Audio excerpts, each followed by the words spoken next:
Britons are avoiding the pubs as the cost of living weighs on leisure spending. We're going to read into this more from the Financial Times, you guys. Let's go.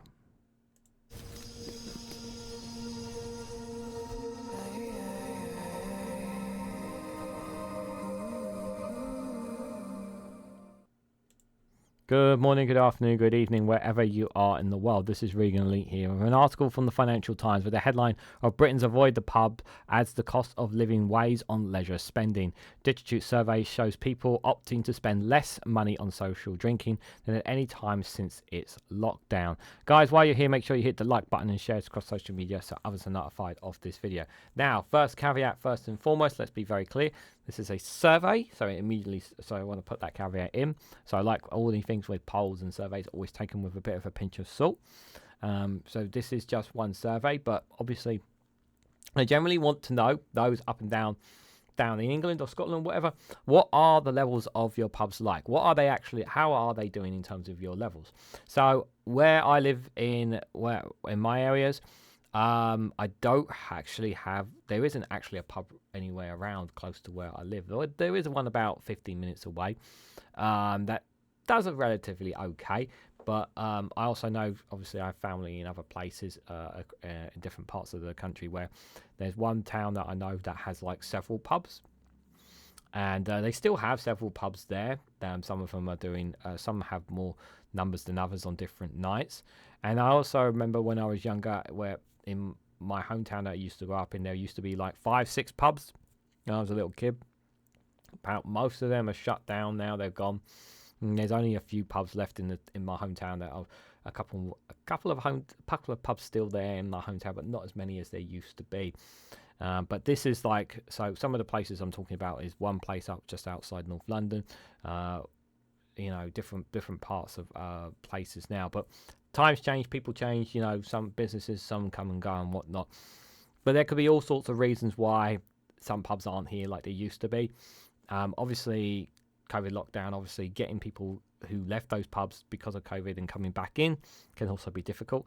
Obviously, like it says here, the cost of living crisis is obviously taking effect. So some people obviously are not doing this financially well, are probably spending a bit less, and maybe rather than going to the pub to buy their drinks, which costs an absolute arm and a leg, it costs an arm and a leg here for people to buy a beer now, which is absolutely insane. It's ridiculous in comparison to going to buy one abroad, especially if you're on holiday in Europe. The prices are just absolute stark contrast to what you pay here. It's absolutely insane. And in actual cases, it's actually cheaper in some cases in supermarkets to actually just buy a pack and just drink at home for some people, rather than at the pub.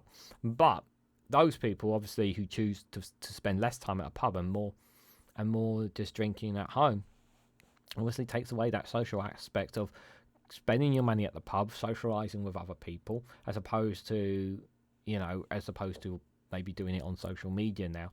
You don't have that interaction as much as they used to. Obviously, the older generation, there is a lot of the older generation still doing it, but is there really enough young people doing it? I think it's a question that should be asked. Are we having enough of the middle and younger generation coming to the pub, spending their money, socializing there? Or are we seeing more and more people spending time on social media?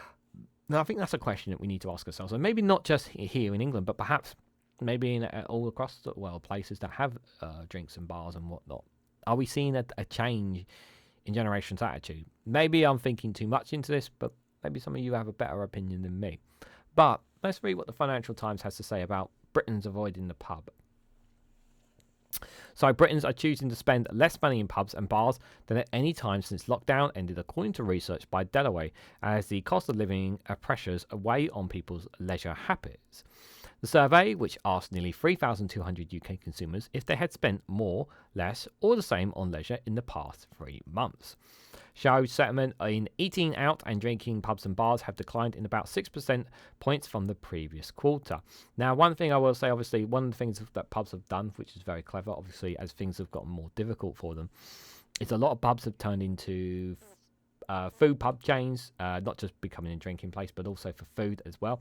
And that's helped a lot of businesses keep going as well, turning them into basically pub restaurant is the term I think people will use. And that's helped a lot of them. There are still many pubs. There are still a lot of pubs out there that are just for drinking, but a lot of them switched up to food just to kind of keep income going, and that's kind of helped them as well.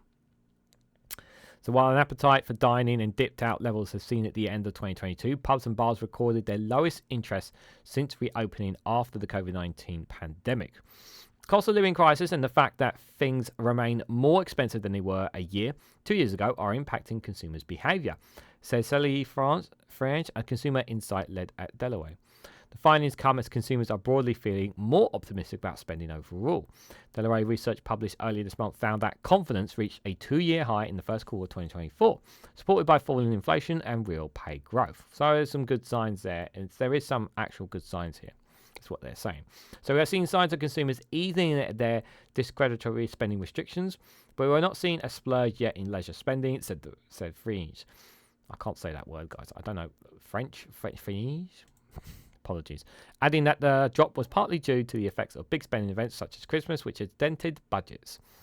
There is no doubt that people out there are still trading off between spending at home on food and at home or on going out, she added. So we have a graph here. So this is sentiment in pubs, bars and restaurants declined more than leisure in average.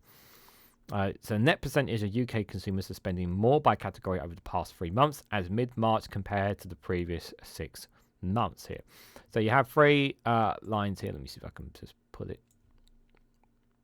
just so you got the quarters there. So there are 3 lines. So the dark blue one is drinking in pubs and bars. The pink red bar is eating out, and the light blue cyan bar is total leisure spending there.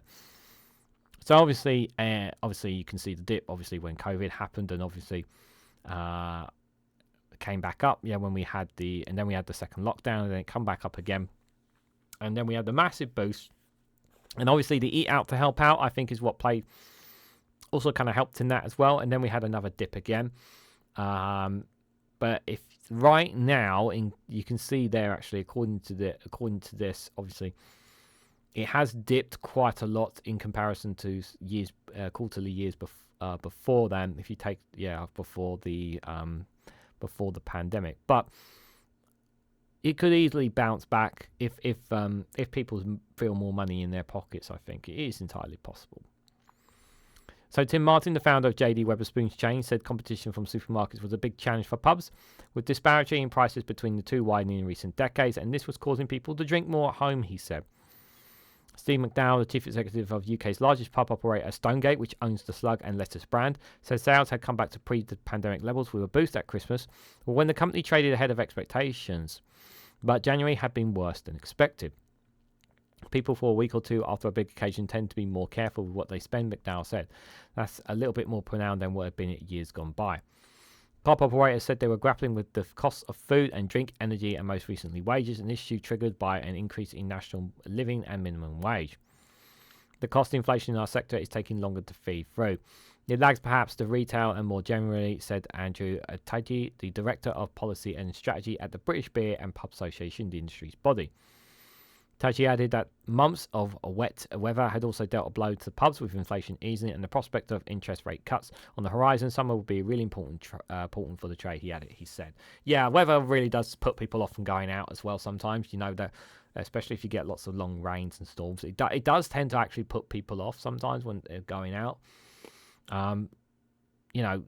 People don't... it's natural when during the summertime people are more inclined to go out rather than in the spring, winter.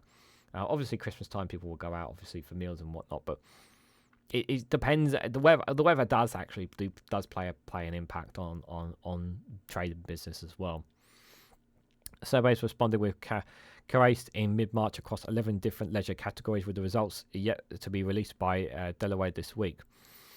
Settlements for other activities such as attending live sport events, holidays, stay hotels and leisure travel, and culture and entertainment also dropped from the previous quarter, but at a more modest rate. Betting and gambling was the only leisure category to register an increase in interest. So betting and gambling was the only good thing. That's not ideal. Don't really want them. Yeah, it's not. There's betting and gambling. Obviously, that can really destroy people if they're not careful. But it's an interesting survey to say the least, but it is only one survey. carrying out on how many people was it? 3,200 UK consumers was it carried out, obviously. So, there's only so much you can read into it, because obviously it talks about Britain, so it's not just talking about England, but Wales, Scotland, and Northern Ireland, obviously. So there's you have to take that with a pinch of salt as well. But I guess a question I would say that, are we really, are they dying? Because I always had this worry that, when the smoking ban came in, really hurt the pubs. It did hurt the pubs when the smoking ban came in, but it was a necessary one because it made Britain a lot healthier. It really did save a lot of lives. And the austerity over the last 14 years has obviously squeezed people. And I have seen pubs go. A lot of people go to the pubs, and me personally, I don't see enough people going. And maybe that's just me. Maybe it's because I'm just not a party person. But I guess a question I have for you guys is, do you feel that the pub industry is doing okay? Do you feel that there's no change? Do you feel that they're all right where you are? Do you think that they're fine? Or do you think that maybe the costs of them are becoming more and more difficult for you? What do you guys honestly think? Because I'm kind of like on two ends on it. I mean, a part of me feels like I do see places where pubs are doing right, and then I've seen places where I know throughout my life that I've seen where they've had lots of pubs and now they've got barely any. So I guess it depends where you are, I suppose. So everybody has their own story. So please share yours in the comment section down below. What you guys actually think about Britons avoiding the pubs at the cost of living ways. Do you think that's actually playing a factor? So let me know your thoughts. If you found this video interesting, please hit the like button. We greatly appreciate it. Share it across social media so others are notified of this video. And subscribe, because it really does help support the channel. And if you want to go one step further, financially support me in the work that I do here, you can do so by becoming a YouTube member for as little as 99p. Or join me on Rumble or Patreon for exclusive content there as well. So thank you all so much for watching. I hope to catch you all very, very soon.